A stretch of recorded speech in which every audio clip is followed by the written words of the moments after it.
तो welcome to money stocks. तो इस वीडियो के अंदर हम लोग बात करने वाले हैं मल्टीपल स्टॉक्स के बारे में। तो चलिए सबसे पहले हम लोग बात कर लेते हैं हैप्पीएस्ट माइंड के बारे में। तो हैप्पीएस्ट माइंड का अगर आप आज के दिन का परफॉर्मेंस देखोगे तो नए के बराबर कंपनी ने परफॉर्म किया, लेकिन नेगेटिविटी के अंदर क्लोजिंग हमें हैप्पीएस्ट माइंड के अंदर नजर आ चुकी है।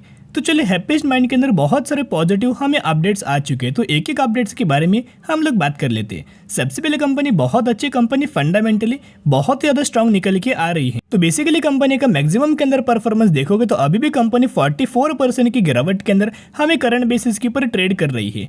लेकिन दोस्तों कंपनी के अंदर आपको धीरे धीरे करके आने वाले समय के अंदर हमें रिकवर नजर आ सकती है। अभी मैं ऐसा क्यों बोल रहा हूँ, कंपनी के मैनेजमेंट के द्वारा बहुत ही बड़ा एक बयान दिया हुआ, एक बहुत ही बड़ी कॉमेंट्री हमें आते हुए नजर आ चुकी है। तो दोस्तों अभी हम आ चुके हैं अपडेट्स के ऊपर। तो यहाँ अगर आप देखोगे happiest mind confident about achieving 25% revenues growth in financial year 2024।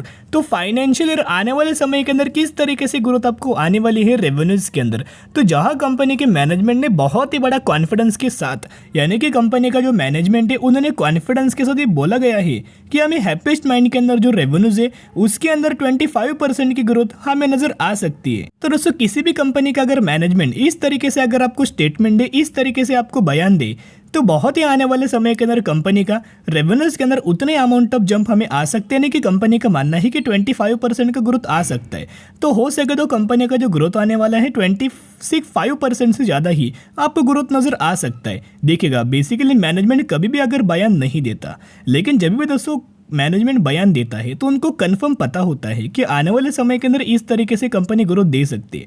अभी इसे मार्केट बहुत ज़्यादा नोट करेगा कि अगर इसका रेवेन्यूज ग्रोथ मार्केट के एक्सपेक्टेशंस के हिसाब से फुलफिल ना हो तो आपको पता है कंपनी के अंदर करेक्शन होता है। लेकिन ये होने के बावजूद भी, इतना ह्यूज अमाउंट ऑफ होने के बावजूद भी हमें एक मैनेजमेंट के द्वारा बहुत ही ज़्यादा पॉजिटिवली स्टेटमेंट दिया हुआ है। और जो भी कंपनीज हमें मिड कैप कैटेगरी से बिलोंग करती है, स्मॉल कैप कैटेगरी से बिलोंग करती है, उनको जो मार्केट का जो एक्सपेक्टेशंस होता है डबल डिजिट के ही अंदर एक्सपेक्टेशंस मार्केट दे देता है। तो वहाँ अच्छे खासे बेसिस के पर हमें कंपनी के द्वारा बयान निकल के आया है। इसका बेनिफिट आपको आने वाले समय के अंदर धीरे धीरे करके नजर आ सकता है। तो कंपनी ने अपना Q4 का रिजल्ट पेश किया, उस रिजल्ट्स के अंदर कंपनी ने 3.40 पर शेयर का डिविडेंड का डिक्लेयर किया था बेनिफिट, जो कि शेयर होल्डर्स को डिविडेंड का बेनिफिट मिलने वाला है जिन लोगों के पोर्टफोलियो के अंदर हैप्पीएस्ट माइंड ये कंपनी होगी। साथ में कंपनी ने किस तरह से अपना रिजल्ट परफॉर्म किया था, रेवेन्यूज के अंदर बहुत ही शानदार तरीके से जंप था, नेट प्रॉफिट्स के अंदर हमें ईयर ऑन बेसिस बहुत ही शानदार तरीके से ग्रोथ था, और Q&Q बेसिस के ऊपर ठीक ठाक तरीके से कंपनी ने परफॉर्म किया था।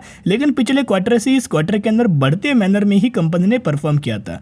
प्रॉफिट्स के अंदर 11% की ईयर ऑन बेसिस ग्रोथ नजर आ चुकी है। और दोस्तों आपको पता होगा कि हर एक कंपनी के अंदर म्यूचुअल फंड्स करंटली निवेश कर रहे हैं। जो अच्छी कंपनी होगी, फंडामेंटली स्ट्रांग कंपनी होगी, उन्हीं कंपनीज के अंदर म्यूचुअल फंड्स निवेश करेंगे। ये जो डेटा हम लोग बात करें अप्रैल 2023 का डेटा के ही बारे में हम लोग बात करें, जहां 4 म्यूचुअल फंड्स की खरीदारी हो रही है, 4 म्यूचुअल फंड्स ने खरीदारी किया है, और एक भी म्यूचुअल फंड्स ऐसा नहीं है जिन्होंने माल बेचा है। हर एक लोग हैप्पीएस्ट माइंड के अंदर बाइंग करने के लिए ही नजर आ रहे हैं। एज एस अभी हम आ चुके शेयर होल्डिंग पैटर्न्स के अंदर, जहां अगर आप प्रमोटर्स की होल्डिंग देखोगे तो फ्लैट नजर आई है। एफआईज की अगर आप होल्डिंग देखोगे तो दिसंबर क्वार्टर में 4.07% का होल्डिंग था, वही मार्च 2023 के अंदर बढ़ के 4.15 के आसपास हमें होल्डिंग निकल के आ चुका है। तो अच्छी खासी बेसिस की पर होल्डिंग हमें एफआईज ने माल बाइंग किया है, डीआईज ने स्टेक स्लाइटली बेचा है। तो जितना माल हमें डीआईज ने बेचा है उतना ही माल हमें एफआईज ने बाइंग किया है। तो सबसे पहले हैप्पीएस्ट माइंड का जो टारगेट नजर आ रहा है 980 रुपीज का टारगेट सबसे पहले निकल के आ रहा है। अगर हैप्पीएस्ट माइंड 980 रुपीज का लेवल ब्रेक करके अगर ऊपर निकले तो डायरेक्टली कंपनी का जो जिस प्राइस रेंज से कंपनी के अंदर लगातार हमें करेक्शन आ रहा था, धीरे धीरे करके उस प्राइस रेंज तक हमें कंपनी अपना जो परफॉर्मेंस है वो हासिल कर सकती है।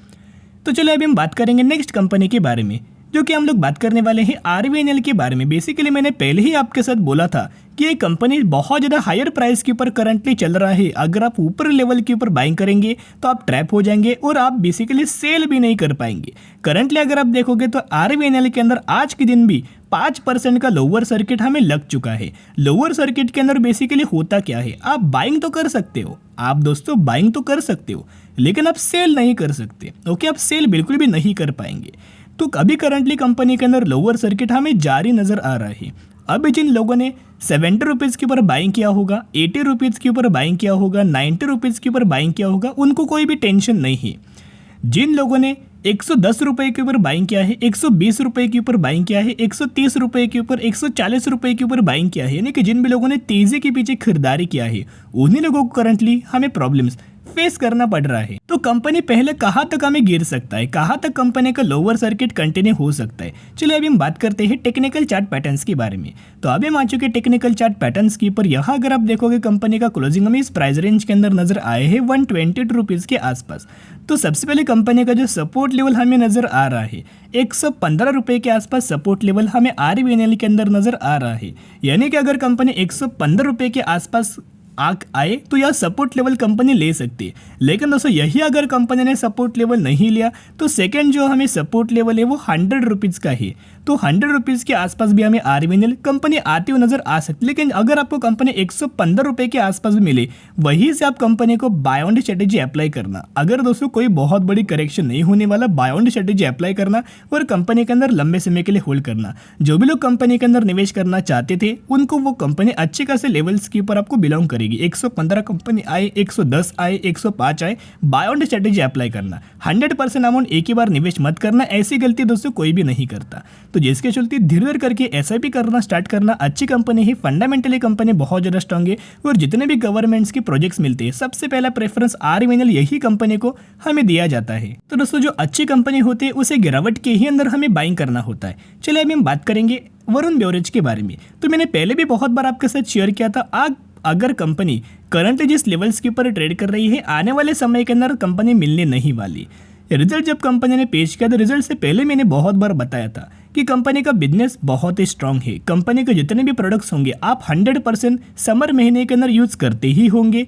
तो जिसके चलते कंपनी का जो प्रोडक्ट है, मिरिंडा है, थम्सअप है, पेप्सी है, जितने भी हमें ड्रिंक्स रिगार्डिंग प्रोडक्ट्स है वो वरुण बेवरेज ही कंपनी मैन्युफैक्चरिंग करता है और इसी कंपनी को वो लाइसेंस है कि वो इंडिया के अंदर वो प्रोडक्ट सेल कर सके।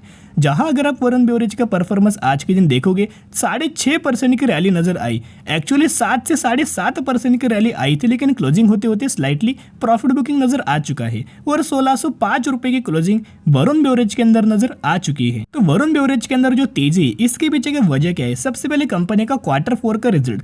Q4 के रिजल्ट के अंदर कंपनी ने बहुत ही शानदार तरीके से बहुत ही गजब का में परफॉर्म किया था।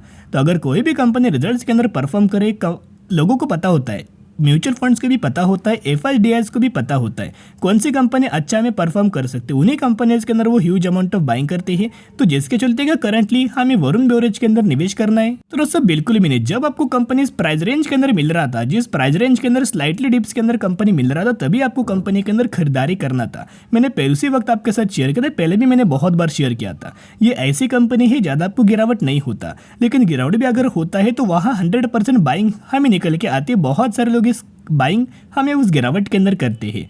तो करंटली तेजी के पीछे भागना मत, नहीं तो आप RVNL जैसे ट्रैप हो जाएंगे। तो ऐसे ट्रैप होने की गलती मत करना। जहां आपको पता है कि मुझे लॉस ही होने वाला है तो इसके अंदर क्यों निवेश करना। तो करंटली कंपनी तेजी के ऊपर तेजी आ रही, तो तेजी के पीछे भागना मत। जब कंपनी आपको गिरावट के अंदर मिले, डिप्स के अंदर मिले, उस वक्त कंपनी के अंदर बाय ऑन स्ट्रेटेजी अप्लाई करके लंबे समय के लिए होल्ड करना। कोई भी पैनिक लेवल कंपनी के अंदर क्रिएट नहीं होने वाली। या फिर कंपनी जितना अच्छा है, यहाँ 1600 रुपए के ऊपर ट्रेड कर रहा है, आने वाले समय के अंदर 16,000 रुपए के आसपास कंपनी ट्रेड कर सकता है। तो डिप्स के अंदर खरीदारी करके लंबे समय के लिए होल्ड करना। तो दोस्तों अभी हम लोग बात करने वाले हैं विसाका इंडस्ट्रीज के बारे में। यही वो कंपनी है जिसके अंदर 1:5 रेशियो के अंदर आपको स्प्लिट का बेनिफिट मिलने वाला है। यानी कि अगर आपके पास इस कंपनी की 1 शेयर होंगे तो 1 के बदले 5 शेयर मिलेंगे, 10 शेयर होंगे तो 10 के बदले 50 शेयर मिलेंगे, 100 होंगे तो 100 के बदले 500 शेयर मिलेंगे। इसी रेशियो के अंदर स्प्लिट का बेनिफिट मिलने वाला है। IT सेक्टर से कंपनी बेसिकली बिलोंग करती है। जब से कंपनी आई है तब से 6000% का रिटर्न अप्रॉक्सीमेटली कंपनी ने प्रोवाइड किया हुआ है। लेकिन अगर आप इस कंपनी का चार्ट पैटर्न देखोगे तो बहुत ज़्यादा वॉलेटाइल है। तो जरूर कंपनी के बारे में स्टडी करना, एनालिसिस करना और उसके बाद निवेश करना। कंपनी का जो एक्स डेट निकल के आया है 15 मई नजर आया है, तो उससे पहले बाइंग करेंगे तो ही आप एलिजिबल हो जाएंगे। तो चलिए आज के लिए इतना ही। अगर आपको वीडियो पसंद है जरूर वीडियो को लाइक और चैनल को सब्सक्राइब कर सकते हो। फिर मिलेंगे, बाय।